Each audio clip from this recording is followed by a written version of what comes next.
My name is Nagib Sharrif. I'm pleased to tell you that by birth I am an African too, that I was born in Tanzania.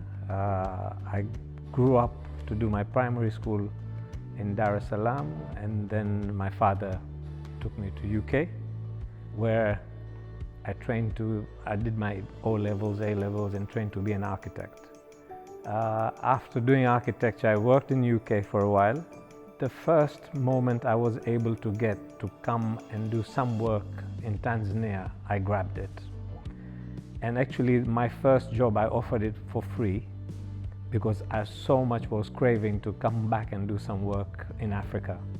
And it soon led to getting commission for the Hilton Hotel in Dar es Salaam, and then another Hilton Hotel in Zanzibar. And East Africa, like Ghana, is a very small community. People make it their business to find out who's done what. So if you've done a good job or a satisfactory job, then people will make sure that they look for you.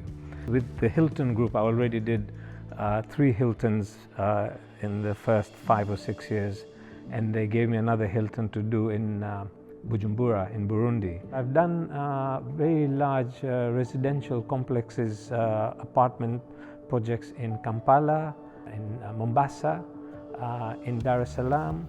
So over time, what's happened is that because of the work that I've done, I've been getting a lot of other work which was not within my comfort zone. But when somebody gives you that, then you try and put all the passion that you can to be able to harness that job. And with that passion, you learn a lot. So, when we did chain homes, the one thing Manny and I spoke about was we want to be the best. If we're going to come in, we have to use the best architectural design, color schemes, the best materials. Let's try and aim the highest. And in a way, that has worked for us, because what we've done is, for somebody who has never produced a home to have come into a country, got to know the terrain, and then gone on to produce the kind of estate that we have, I'm sure you realize that it must have taken hours of pre-planning. And in so doing, what we did do is, even before the first brick was laid here, I think for about good 15 months, every single weekend, Manny and myself have spent 15 to 20 hours going through every area of how the finishing will be, because we know that anybody can build a superstructure, the external structure. But once you build the structure, how do you treat that structure to make it a home, to make it something special? That's why if you look at our catalog, it actually, the strapline is new way to luxury living. And it is a new way to luxury living, because luxury living doesn't only mean that you throw a lot of money and you'll get a good product. Yeah, because even after throwing a lot of money, you'll not get a good product if it's not properly thought through and in every process. And I think that is what we've achieved here, I feel, after a long time scale of discussion. Because if you look from the first house onwards, we did the first show home, and that language has carried through. I mean, we've not done the show home and then realized, oh, we've gone wrong here, we've gone wrong there, let's do this. Nothing has changed. 5 years hence, we're using the products, the color schemes, everything has remained, and 5 years later, this today still looks fresh, like it's today's design. To the point that we are kicking at ourselves and saying, no, there's something wrong with us now. We couldn't possibly be using 5-year-old designs. Now we've got to move on and do something else. And we're scratching our heads as to what can we put into this home to make it look even different, because it can't look any more plusher. It's plush. Yeah? And little is more has always been our theme. So if you imagine that this one rug here is making a statement about this whole space. A little bit of coordination of colors. There isn't very over-exaggerated furniture. It's very simple. The colors are very simple. and your eye settles down very quickly to feeling comfortable. And that's the whole idea of internal design, that interior design should not be jumping out at you. You should be able to come and feel very comfortable very quickly and calm. And it's a calming atmosphere, the environment, the colors. The curtains are not shouting at you, they are tone on tone. That's the whole idea. So when Chain Homes was conceived, I asked Manny that I wanted to actually draw all the plans which are on the catalogue and all the elevations, and to put color into it, because I said that when we try and sell this product, we've got to be comfortable with ourselves, because the client cannot understand the architectural drawings. They can understand lines, but they can't understand the spatialness of that drawing if you can't put into it what a layman should be able to understand. So it started with the drawings, and when you start drawing something, you find areas which need improving, and those areas did get improved. So my idea of architectural design is inside out. A lot of architects design outside in, so they want a very pretty building, and then they say, well, we'll try and make it work inside. For me, that doesn't work. For me, if I'm creating this square, I'll put all the furniture and say, well, does it work? If this wall needs to move slightly, I'll move it. Once this works, then I'll see how I can make it work from outside. Because if you look at a typical client, when they're looking at a home from outside, you admire it for a while. 5 minutes, 10 minutes, yes, it's very nice. But you've got to live inside. If inside doesn't work, then there's something fundamentally wrong with the home.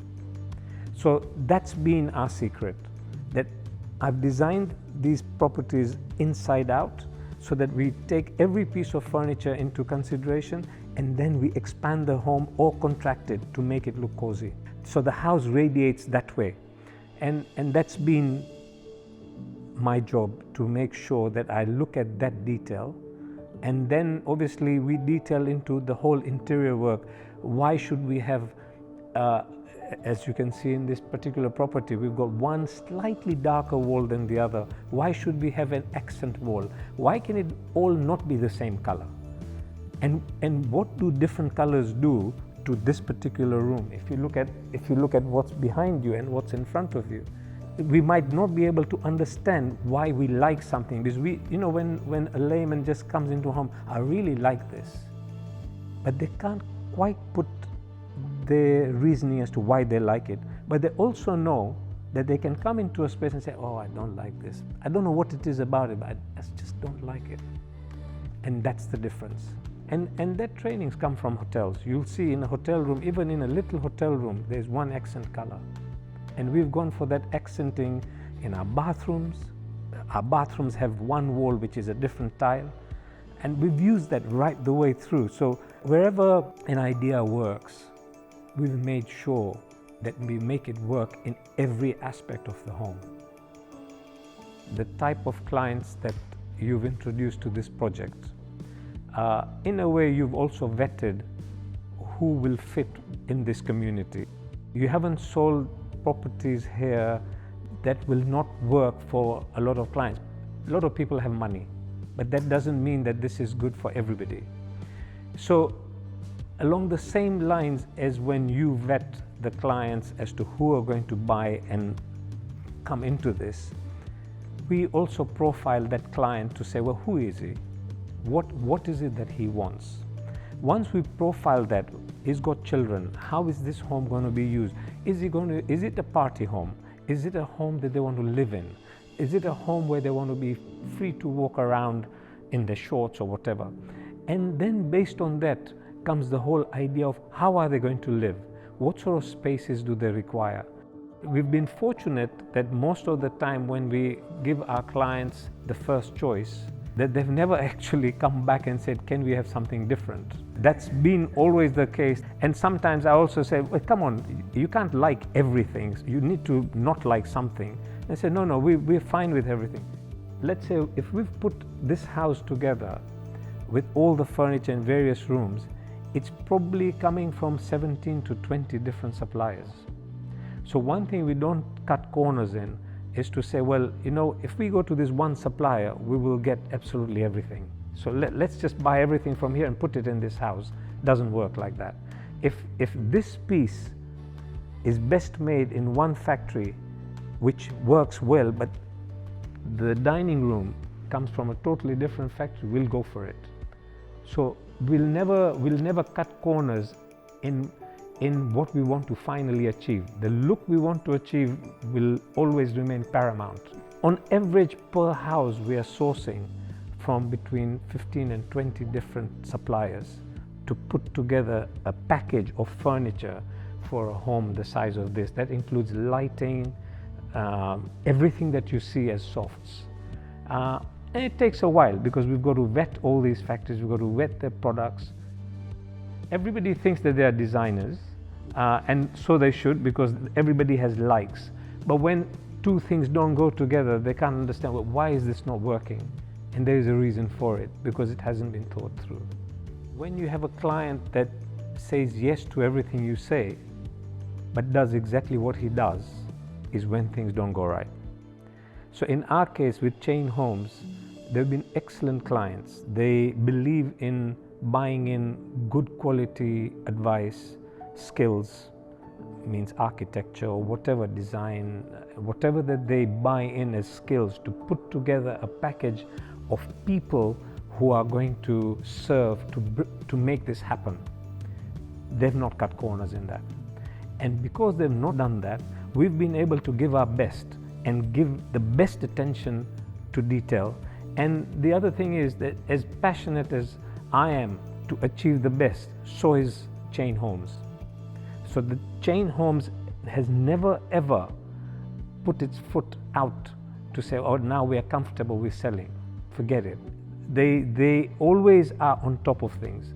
And that is what gives us the want to go and source even more and bring new things and keep doing what we are doing best. And if we look at our new projects that we're dealing for Chain Homes, they are going to be a cut above this. And not because this is any inferior, this is what was current then, and there isn't much else that's more current than this at the moment, but we are constantly looking because we ourselves are getting tired of not moving on.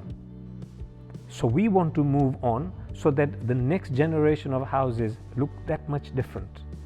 And with that, you will see that the other projects that we are involved with, the quality will not be any less and the look will be slightly different.